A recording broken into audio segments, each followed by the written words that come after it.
lagi jilid kedua ya rene ngomong. Langge.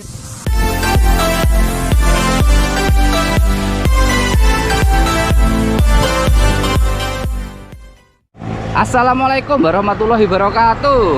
Hehehe, comeback lagi guys in my channel Jejak Richard. Saatnya kita ngetrip lagi. Salam sehat dan sejahtera buat kita semua ya teman-teman. Sekarang kita berada di Desa Menang, Kecamatan Jambon, Kabupaten Ponorogo ya guys ya. Dimana di sini itu ada sebuah berita yang cukup viral ya guys ya, yang menggegerkan masyarakat Jambon, Ponorogo ya guys. Dimana di sini itu ada oknum ya guys ya, seorang pendiri yayasan pondok pesantren, tapi telah disinyalir diduga melakukan pencabulan terhadap puluhan santri cowoknya ya guys ya. Dan kejadiannya itu baru kemarin malam. Tersangka itu dilaporkan dan dibawa ke Polsek Ponorogo ya teman-teman. Dan di sini ada yang menarik guys. Usut punya usut, dia ini disebut kiai tapi bukan seorang kiai ya guys ya.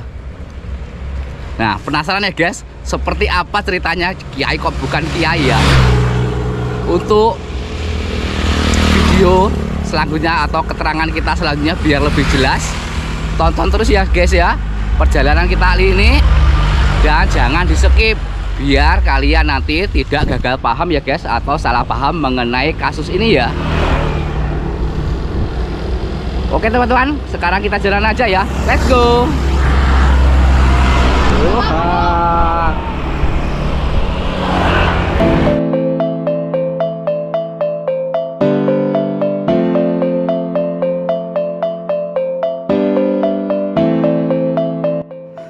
Sekarang kita dalam perjalanan menuju Kampung Sawahan, Desa Pulosari, Kecamatan Jambon, Kabupaten Ponorogo.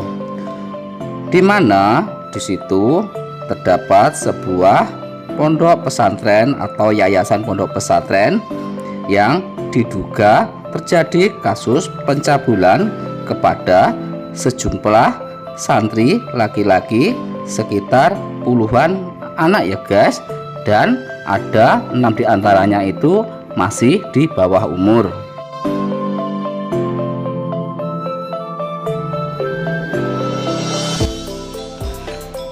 Kasus ini terbongkar atas laporan dari salah satu pihak santri laki-laki yang pernah tinggal di dalam pondok tersebut. Pihak santri laki-laki pertama kali melaporkannya ke tim Jagusa Meneges dan kemudian dilanjut ke Polres Ponorogo. Terlapor merupakan seorang oknum kiai atau pimpinan pondok pesantren tersebut ya guys.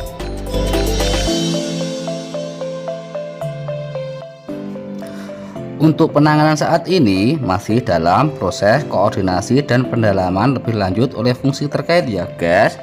Dan kalau soal korban pastinya itu belum bisa dipastikan ya guys.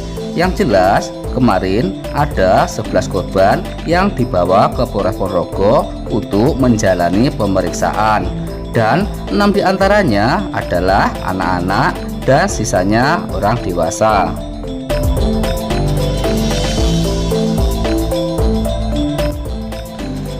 Lagi-lagi seorang oknum pimpinan sebuah pondok telah dilaporkan atas dugaan pencabulan kepada sejumlah santrinya.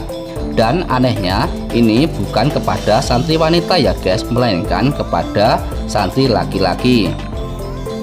Dan Polres Ponorogo mengatakan pengaduan diterima pada Senin dini hari pada tanggal 18 bulan 5 sekitar pukul 3 pagi ya guys. Dan yang lebih menarik, dalam penangkapan ini tim Polres Ponorogo didampingi tim atau ormas Jagusa Meneges ya guys, yang belum lama ini telah diresmikan.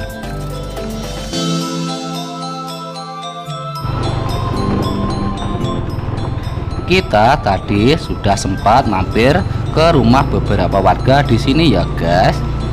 Dan beberapa warga di sini memang membenarkan adanya atau diduga adanya kasus pencabulan oleh seorang oknum pimpinan kepada santrinya ya. Tapi mengenai keterangan lebih lanjutnya mereka lebih memilih bungkam atau sedikit berbicara ya guys. Mungkin mereka takut akan adanya kasus ini ya. Soalnya kebenarannya memang belum bisa dipastikan akurat ya guys. Tapi kemarin memang telah terjadi penangkapan oleh sejumlah aparat kepada seorang pimpinan di sini. Dan kasus ini telah menggemparkan atau menggegerkan Kabupaten Ponorogo ya guys, khususnya di Kecamatan Jambon ini. Niku Pak sinten, Pak Jayadi nggih? Enggak, Pak Jayadi. Oh niku ditangkap polisi ngoten. Nggih. Oh, oke. Jadi kasusnya nggih niku. Kasus terus ngene iku Bang, kula nggih mboten tak ngertos ngoten niku. Lah nggih kasusnya nggih. Kasus niku ya iki ya. Nggih. Cabulan niku nggih. Nggih. Dirose nggih ngoten niku. Kira-kira niku pinten niku tiyang sing anu niki? Si mondok niki lho. Sing di kenek niku lho. Oh, nek sing dukun niku. dicabut niku. Dan ngertos kula. Mboten ngertos. Mboten tak Pak. Warga di sini memang sangat berhati-hati dalam berbicara ya guys. Soalnya oknum Jayadi ini atau kakek Sugiono ini adalah warga sini ya. Jadi warga di sini juga tidak enak hati untuk berbicara. Makanya mereka itu memberi keterangannya setengah-setengah ya guys. YouTuber. Kan pondoknya mau nemu kan Mas. Ya ini kan titik ya, Bu. Oh, riyen kathah sing mondok niku. Oke Mas. 250-an, Mas. Wih, kathah Riyen iki. kathah. Saiki arek 50 lanang wedok iki. Titik. Contohnya bapak keluarga ini ya, mereka tidak membenarkan adanya kasus pencabulan ini ya, tapi mereka juga membenarkan telah terjadi adanya penangkapan kepada salah satu oknum warga di sini dengan kasus tersebut. Dokter niku. Ini dokter nggih. Nggih.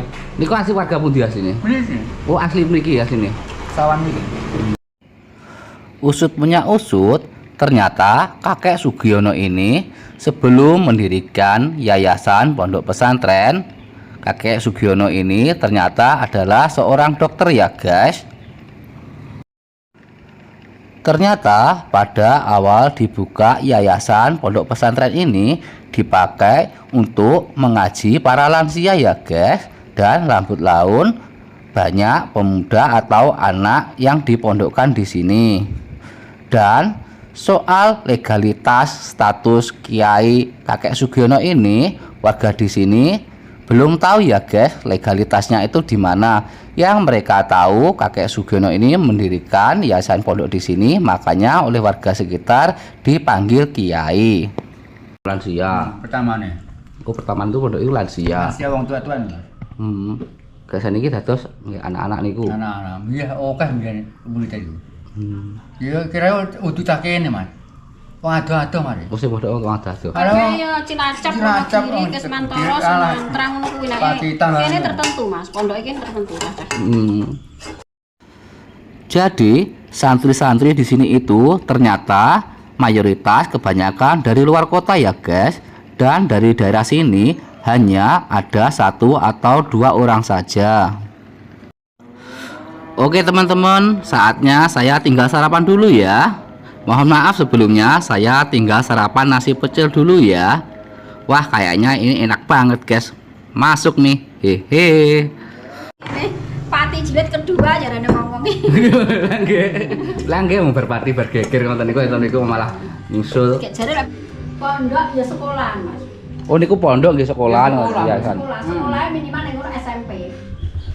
Jadi inilah teman-teman lokasi yayasan pondok pesantren Tahfiz Quran ya, yang kemarin itu jadi tempat kami itu.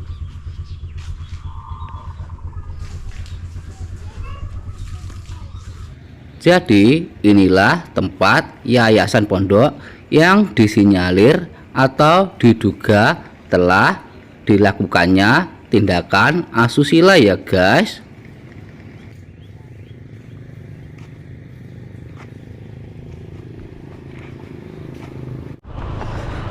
Oke teman-teman, itulah sedikit informasi yang bisa kami berikan ya. Dan semoga saja kasus tindakan asusila ini cepat bisa diselesaikan dan terungkap kebenarannya ya. Jadi biar tidak terjadi simpang siur atau salah tafsir ya.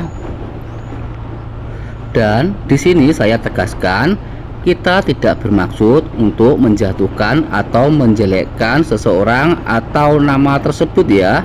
Kita di sini bermaksud hanya untuk mencari kebenaran soal berita yang telah menggemparkan atau menggegerkan daerah Ponorogo, khususnya masyarakat Jambon ini. Oke teman-teman, saatnya kita pamit dulu. Dan terima kasih telah mengikuti dan menyimak perjalanan kita sampai akhir. Jangan lupa like, share, subscribe ya guys. Oke, wassalamualaikum warahmatullahi wabarakatuh. Salam Nusantara. Bye bye.